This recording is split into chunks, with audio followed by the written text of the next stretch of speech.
Hi, everybody. This is Mr. Phillips, of course. I'm recording this using the screencast program that I've used previously to record this introduction to the Core 4 Persuasive essay, and it's not obviously at this point meant to be a brand new introduction because you should have been thinking about this previously. You should have maybe read your own way through the assignment sheet. I've in the past with the third essay that most of you have completed. I urge you to kind of tie these two essays together with your subject matter, your topic, so that your topic, your argument for your fourth essay, the one that we're beginning right now, does stem from the cause and effect relationships that you establish in your third essay. I've talked about that, repeatedly across a couple of different announcements here. So that's what we're doing at this point. And like I say, right now, just kind of, for whatever it's worth, as always, try to give you the more specific introduction to the assignment itself. So within the Canvas here, I'm just going to click over, as always, to the assignments, and then to this essay itself, the persuasive essay. And even before I click on it, just talk real quick. The terminology that we can use for this essay, whether it's a persuasive essay or an argumentative essay or something like that, or a documented position paper, sometimes gets referred to as that, they're all basically the same. I don't want you to think that an argument essay is different from a persuasive essay or something like that. You might have some textbook or some teacher that maybe says that there are nuances of difference between them. And maybe a case can be made, but I don't want you to think that they are automatically separate types of essays or dramatically different essays. So for me, when you hear me using persuasive or argument or persuasion, they are basically the same. I don't want you to worry about the distinctions or those nuances between them right now. So clicking into it, my assignment sheet here, my verbiage, my language here doesn't really refer to the cause and effect essay because this is a separate assignment. It's a separate essay, and you are still not required to link this to your Core 3 essay, to your cause and effect. I've encouraged it. I urged it. But I don't want to kind of build that into the language here because some of you, for whatever reason, may want to shift gears completely and do a whole different topic. And I absolutely want to be 100% clear. You can do that if you want. You can switch topics from your cause and effect essay. You're not handcuffed into the same topic. As I said, at that time, I wanted you to pick a topic that you would feel comfortable writing about across both essays, but I'm absolutely not going to require it. So you may have gotten burned out on that topic with your Core 3 cause and effect. You might have realized for some reason that maybe it doesn't really generate a persuasive essay the way you thought it easily could or something. Maybe it just seems a little bit too awkward or just plain uninteresting to you. That's fine. So you can switch topics if you want. I kind of hope you won't because I do want you to have been thinking about it for some weeks now. I think that would make this essay, a little bit easier. But for that reason, that's why I don't have specific verbiage in here about linking it to a previous essay or anything. So your persuasive essay, you're tasked to construct an effective argument on a chosen topic and write an essay based on that argument. So right there, we can kind of differentiate between the argument and the essay, and that is important. The argument I want you to perceive as the kind of background. It's your preparation for the essay. The essay, we can say the essay executes the argument. The essay accomplishes the argument. But the argument is the kind of the intellectual process that you'll go through, that you'll do. You'll assemble your argument, and then write your essay based on that argument. And we will talk about how to assemble an argument in a different video. So the argument is not the essay. The essay is not the argument. It's an argumentative essay based on argument. But again, I'm not trying to, confuse the terminology here. We are talking about an essay. The argument itself is what you're trying to accomplish with the essay. Your essay should establish credibility. That's always going to be important, obviously, for any kind of writing, but for this type of writing, especially because you are hoping, the goal here is to persuade. You are hoping to change, shape, or alter, or confirm, in some cases, the reader's opinion. You're trying to make the reader agree with you, agree with your argument to some extent. So your credibility is going to be important here. So how can you establish your credibility? Well, your credibility, for one hand, or on one hand, can come or be produced by, increased by your use of your resources, your sources, where you get your information from. If you are getting your information from valid sources, academically rigorous type sources, that's good. That helps your credibility. If all you're doing is giving us a bunch of opinion with no backup, with no sources, no information, obviously that's less credible. Your credibility takes a hit there. If you use sources that themselves are questionable or biased, that can hurt your credibility. But building and establishing and keeping your credibility is going to be important in your essay. Your tone of voice will do it. Your tone of voice can help establish your credibility. If you attack your reader, you have a very inflammatory tone of voice, well, your reader's less likely to take you seriously. So a lot of things can help increase and improve and establish and keep and maintain your tone of voice. Includes appropriate, documented, research-based support materials, and that's just a mouthful. That just means, obviously, your sources. This is meant to be based on your research. Some of your reading journals at this point are going to be asking you to be doing that, to produce your research, to begin your research, if you haven't already, to find those sources that will support the point or points that you make in your essay. You got to have that. It's not meant to be just off the top of your head.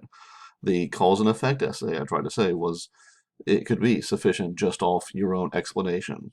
But the research here is going to be important for this essay to make your essay that much more credible. And obviously, you're somehow offering a solution to whatever problem or problems you're identifying. And that really, ideally, is what your cause and effect essay did. You identified some problem.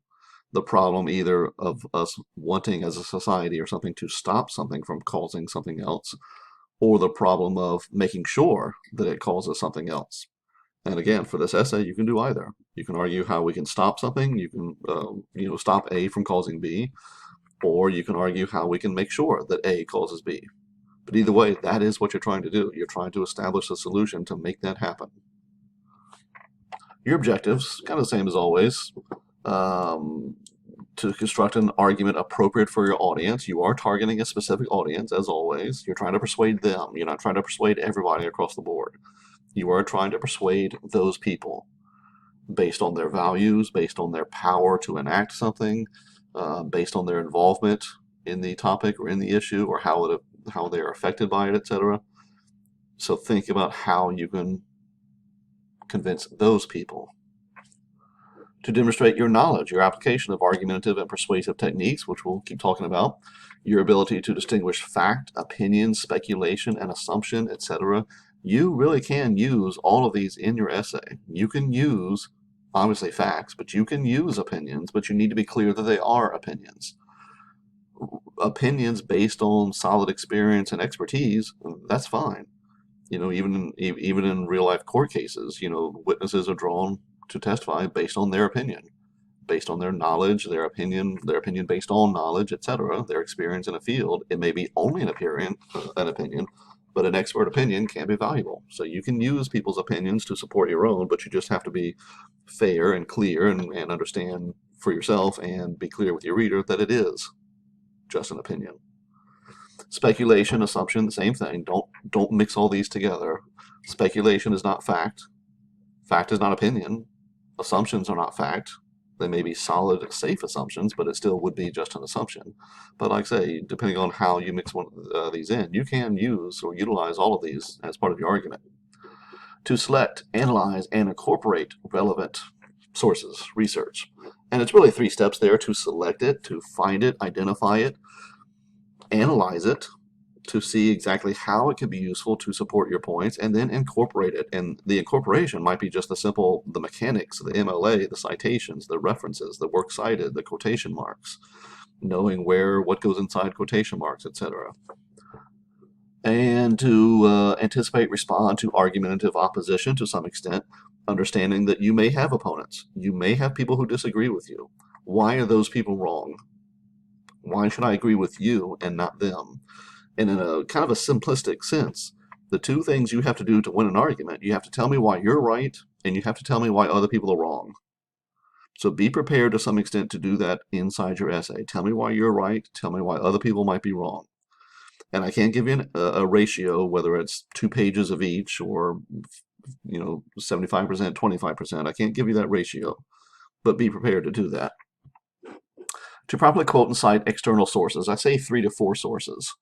I can't give you an exact number. I can't give you a minimum number. I think you need some.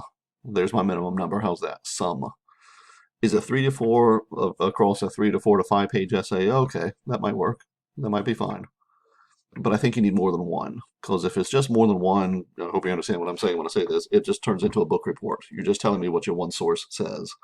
But we want to know that you've researched this topic, that you've gathered your sources across wherever you found them, wherever you need to, and utilize them.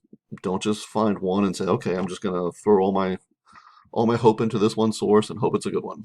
That's not sufficient. So you need some. And overall, to mold all this stuff into a single, unified, coherent argument. Let me just backtrack a little bit about those sources. Let's say you have two sources that are pretty much identical. They say the same things. It might help your credibility to use both, even though they're redundant. And you could just get away with using one the whole time. But if you have two that provide similar, if not, or even same information, use them both.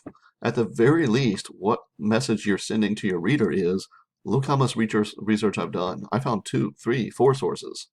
I didn't just find one and say, good enough. Because that could be the message that you send if you try to use just one source. Maybe you send your message to your reader, I just found one, good enough. I didn't bother doing anything more than that.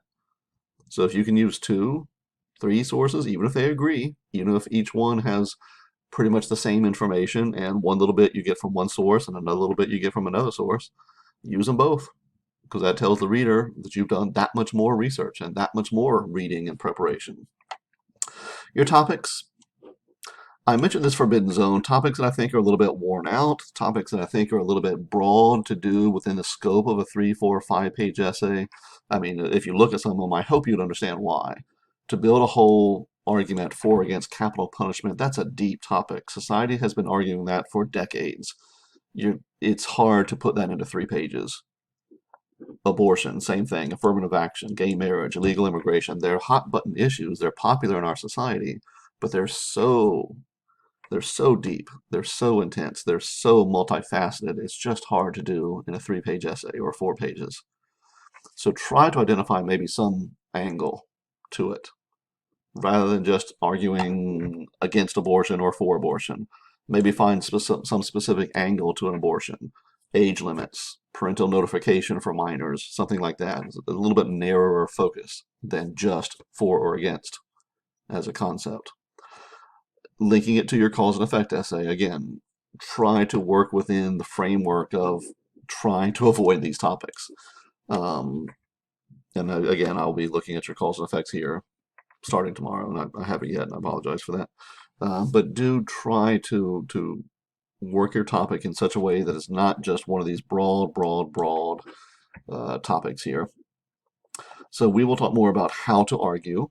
We will talk about how to utilize sources. We'll talk about how to look at some of your opponents and defeat your opponents. We will look at how to structure the actual essay in different recordings over the next couple of days. But again, this recording is just my introduction to the assignment itself, the persuasive essay, the argumentative persuasive essay, again, whatever we want to call it, all basically the same. So I hope you are working hard. I know that there's been an issue with the way that I did not activate a discussion for this week.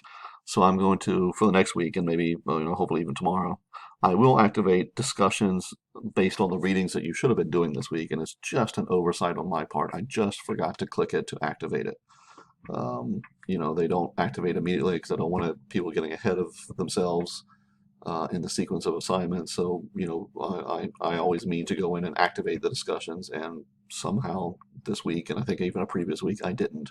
Just my fault. It's an oversight. So the next couple of weeks, we will have discussions. I will activate them, and I'll arrange the due dates and everything for getting your original posts up. So no sweat about that. But meanwhile, I hope you are reading, preparing, structuring, strategizing for this essay. I'm going to stop this recording, get it processed, get it up on Canvas, and over the next couple of days, we will talk about more. Take care. You'll hear from me soon. Take care. Bye.